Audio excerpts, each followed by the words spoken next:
Selamat malam teman-teman semuanya. Perkenalkan kami dari kelompok 4 Analitika Bisnis kelas H20 Magister Manajemen Marketing Universitas Indonesia ingin mempresentasikan terkait dengan bisnis analitik hospital business in COVID-19 pandemic.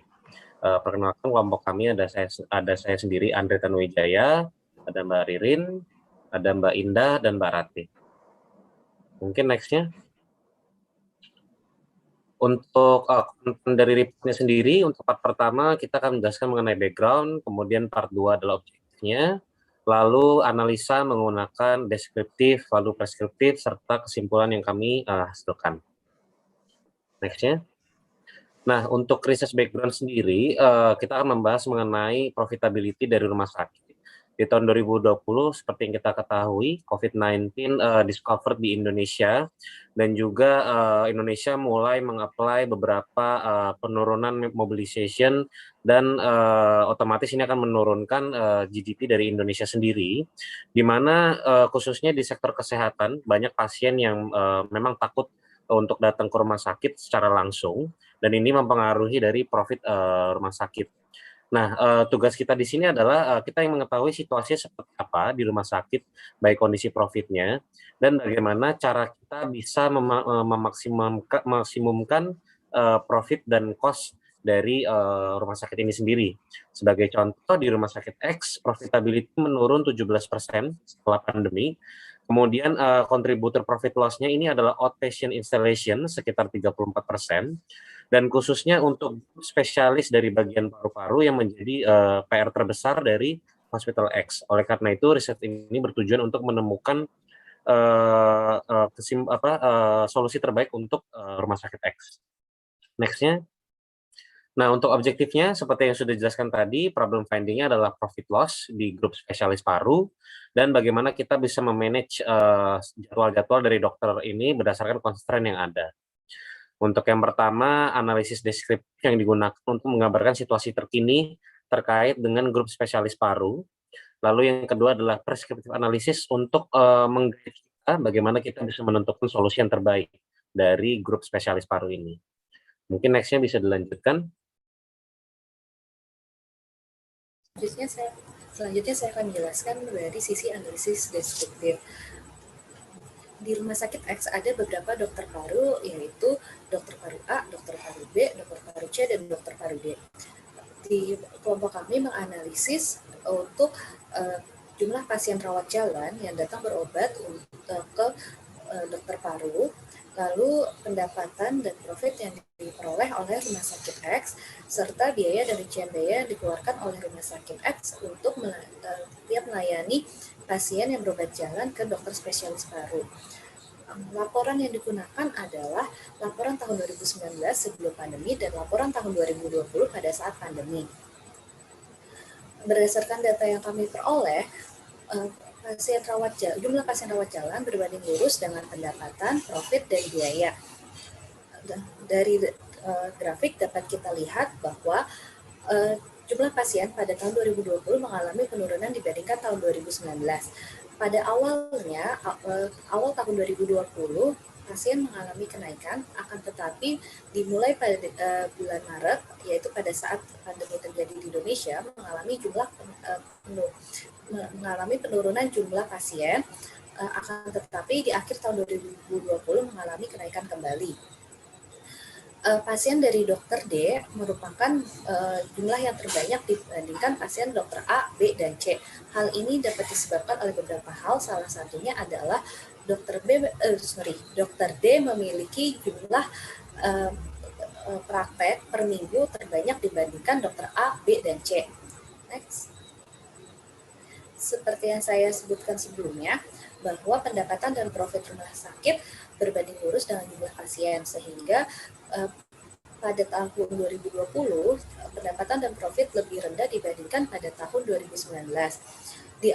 Meskipun demikian, di awal 2020 terjadi kenaikan jumlah pendapatan dan profit dibandingkan 2019, tetapi pada bulan Maret 2020 mengalami penurunan sampai pada akhirnya di akhir 2020 mengalami kenaikan kembali. Profit didapatkan dari pendapatan kurang biaya. Next.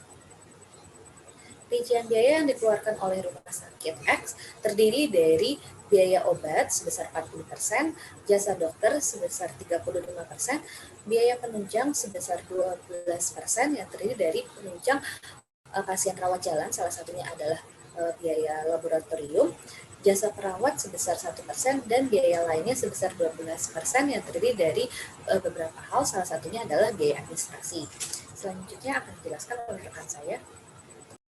Selanjutnya saya akan menjelaskan tentang prescriptive analysis. Nah, walaupun terjadi penurunan jumlah kunjungan pasien pada grup spesialis paru di Rumah Sakit X pada tahun 2020 akibat pandemi COVID-19, tetapi diprediksikan bahwa pada periode yang akan datang setelah pandemi COVID-19, maka akan terjadi lonjakan pasien. Hal ini dikarenakan karena mulai gencarnya dilakukan vaksinasi bagi seluruh rakyat Indonesia dan banyaknya perbaikan layanan rumah sakit yang menjaga keamanan pasien sesuai protokol kesehatan saat ke rumah sakit serta kebutuhan pasien untuk kontrol kesehatan yang sempat tertunda akibat pandemi COVID-19. Hal ini menjadi pertimbangan untuk manajemen rumah sakit X untuk mulai memperhitungkan profit maksimal dari grup spesialis paru dengan mempertimbangkan meminimumkan biaya rumah sakit yang harus dikeluarkan, di mana pada rumah sakit X terdapat 4 dokter spesialis paru, di mana masing-masing dokter tersebut memiliki jam praktek per minggu yang berbeda-beda, yaitu ada dokter A dengan jam praktek 4 jam dalam 1 minggu, 6 jam dokter B, 4 jam dokter C, dan 12 jam dokter D. Di mana pada setiap pelayanan dokter terdapat biaya untuk jasa dokter, jasa perawat, biaya obat, biaya penunjang medik, dan biaya lainnya, contohnya administrasi yang harus dipenuhi. Sehingga fungsi objektifnya adalah memaksimalkan profit dengan memperhitungkan jumlah maksimal pasien untuk setiap dokter dengan meminimumkan biaya berdasarkan pada target biaya yang harus dikeluarkan untuk grup spesialis paru, yang yaitu adalah 3,1 M dengan menggunakan solver Excel. Kami mencoba 3 asumsi, yaitu untuk yang pertama, asumsi yang pertama, kami memberikan asumsi jika setiap pasien itu memiliki jatah 20 menit untuk berkonsultasi dengan dokter paru, sehingga minimal pasien paru yang harus dilayani atau dipenuhi adalah sebanyak 4.056 pasien, di mana hal ini tidak memenuhi fungsi kami karena batasan biaya yang terpakai itu melebihi dari target biaya yang dikeluarkan.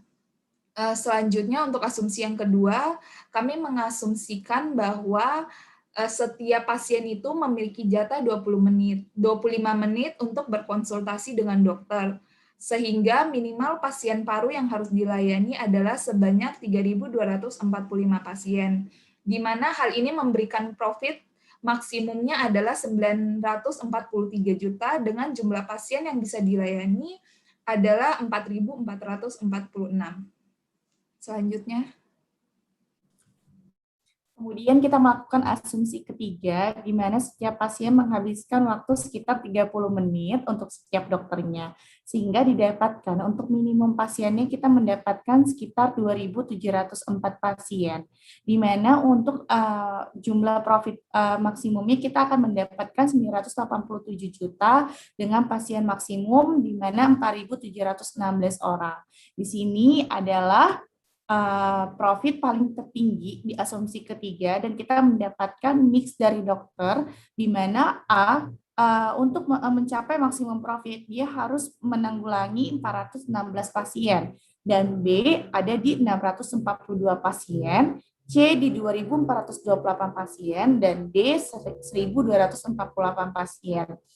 Di mana dokter C direkomendasikan untuk mendapatkan pasien lebih banyak agar mendapatkan maksimum profit sebesar 987 juta.